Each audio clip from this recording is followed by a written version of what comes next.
My name is Emily. I am 16 years old.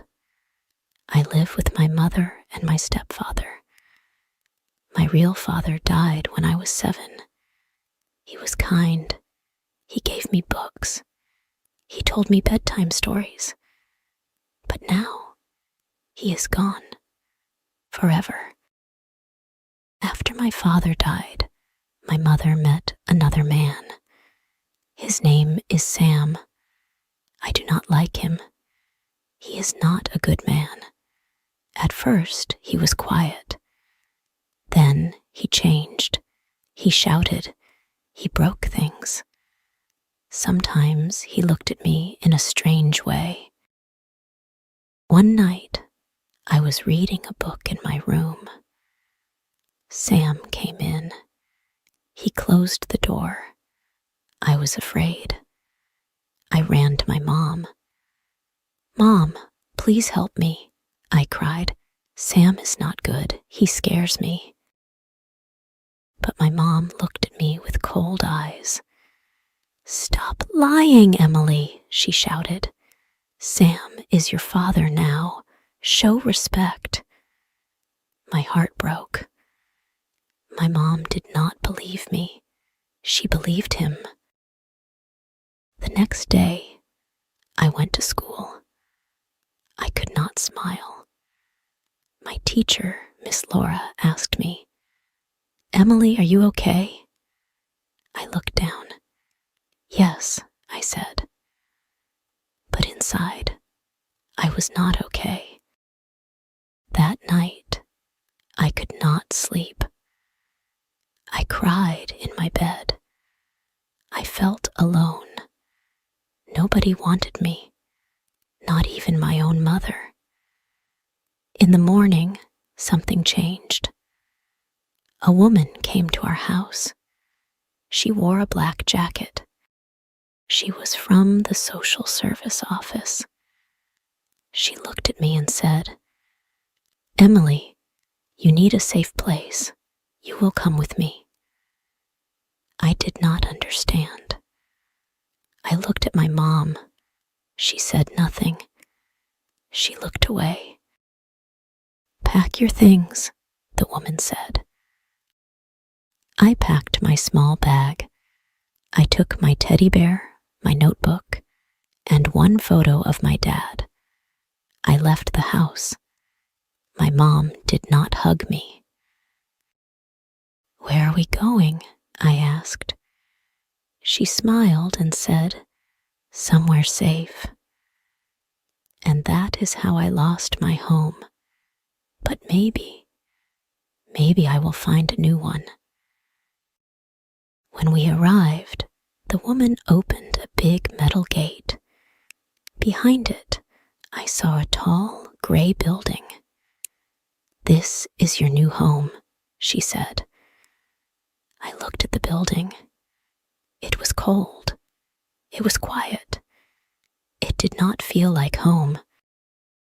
We walked inside. The hallway was long. I saw many closed doors. It smelled like old books and soap. Some girls looked at me. They did not smile. Some were younger. Some were older. All of them had sad eyes, like mine. The woman said, "This is a shelter. You will live here now. You will be safe here." She took me to a small room. There were 2 beds, 1 desk, and a small window. On the bed near the window, a girl was sitting. "This is your roommate. Her name is Lily," the woman said. The girl looked up. She had long black hair and quiet eyes. "Hi," I said. She nodded. "Hi." The woman left the room. The door closed. I sat on the bed. I held my teddy bear close. I felt cold. I felt scared. After a few minutes, Lily spoke. Your first time here? Yes, I said. Me too, she said. 3 days. Do you miss home? I asked. She looked at the wall. No, my home was not good. My home was not good too, I whispered. We were quiet. But in that silence, I felt something. Not friendship, not yet, but maybe hope. That night, I could not sleep. I cried quietly. I missed my bed. I missed my dad. I even missed my mom, though she didn't want me. Suddenly, I felt something warm. Lily gave me a blanket. You are cold, she said. I looked at her. Thank you. She nodded. I was cold too, on the first night. That was the first time someone was kind to me. In a long time. I didn't know her, but in that moment, she felt like a sister. And I thought, maybe this place is not home, but maybe I can heal here. Days passed in the shelter. I met more girls. Each girl had a story. Each girl had pain. There was Sarah. She was kind. She smiled a lot, but she never talked about her family. There was Maya. She was quiet, but strong. She helped me with my homework. But sometimes I felt very sad. I remembered my stepfather's voice. I remembered my mother's cold eyes. One day, I told Lily, I feel lonely inside. She looked at me. Me too. We sat together in the small garden. The sun was warm.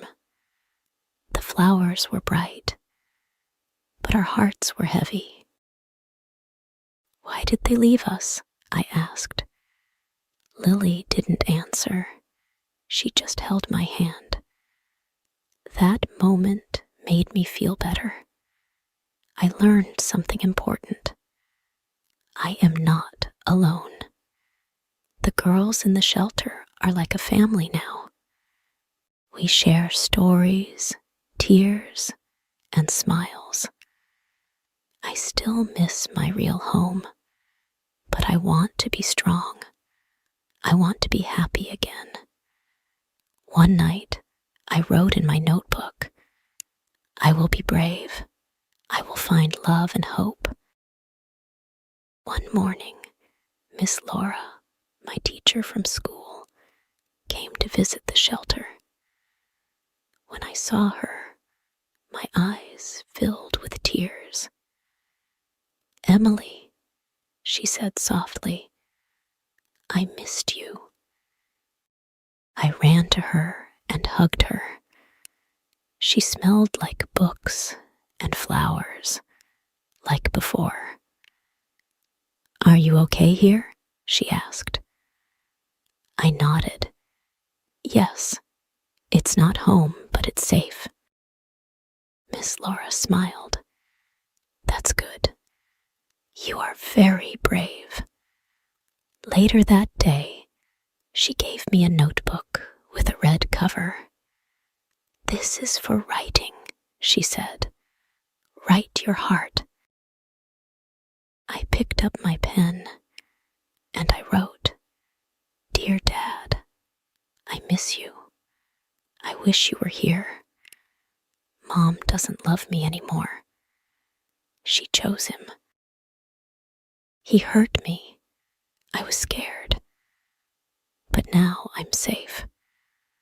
There's a girl here named Lily. She is kind. She understands me. Sometimes I feel sad.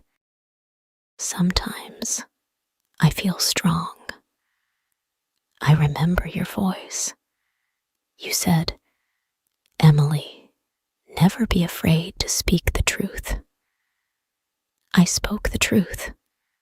No one believed me, but I'm still standing. Dad, I want to make you proud. I will be brave. I will be kind. I will be okay. Love, your little girl, Emily.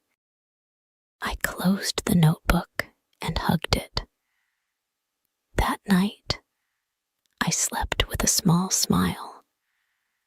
I felt my dad near me, in my heart, and for the first time in a long time, I didn't cry. It was a cold morning. The sky was gray. The wind was strong. We were all sitting in the living room of the shelter. Suddenly, the doorbell rang. The worker called my name. "Emily, someone is here to see you." My heart stopped. "Who?" I asked. "Your mother," she said. I stood still. My legs felt weak. My hands were cold. Why now? Why is she here? I didn't want to see her, but I walked to the front room. She was there, my mom. She wore a long brown coat. Her hair was the same. Her eyes were tired. She looked at me. "Emily," she said. I didn't answer. She took a step closer. "I'm sorry." I looked down. "You didn't believe me."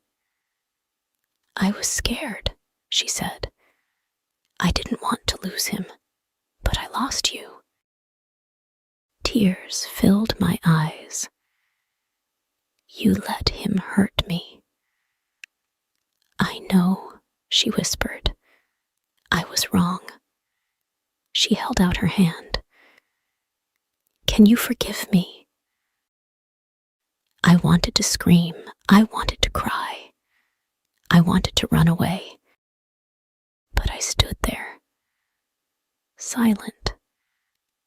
Then I said, "I don't know. Not today." She nodded. "That's okay. I just wanted you to know. I love you.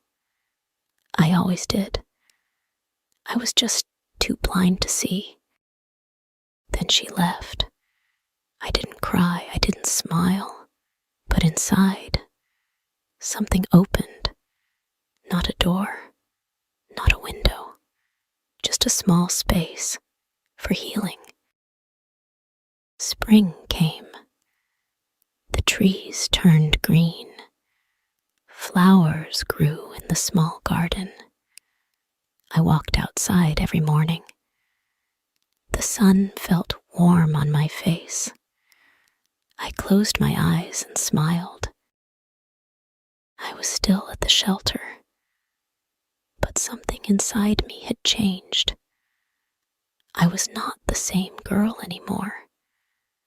I was stronger. I was not afraid to speak. I was not afraid to cry. I was not afraid to feel. One afternoon, Lily sat next to me on the bench. She said, "You look happy today." "I am," I said. "Why?" "Because I know who I am now." I opened my red notebook and showed her a new letter. She read it slowly. "Dear me, you are not broken. You are not weak. You are not the girl nobody wanted. You are brave. You are kind. You are loved. And you are enough. Love, Emily." Lily smiled and hugged me. "That's beautiful,"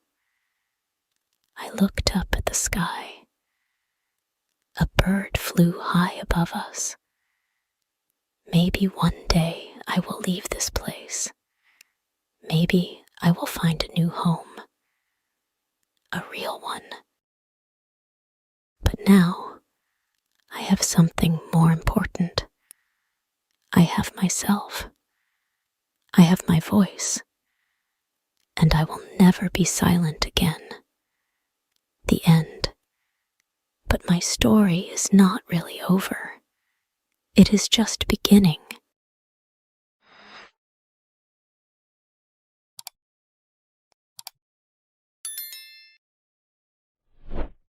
Thank you for watching.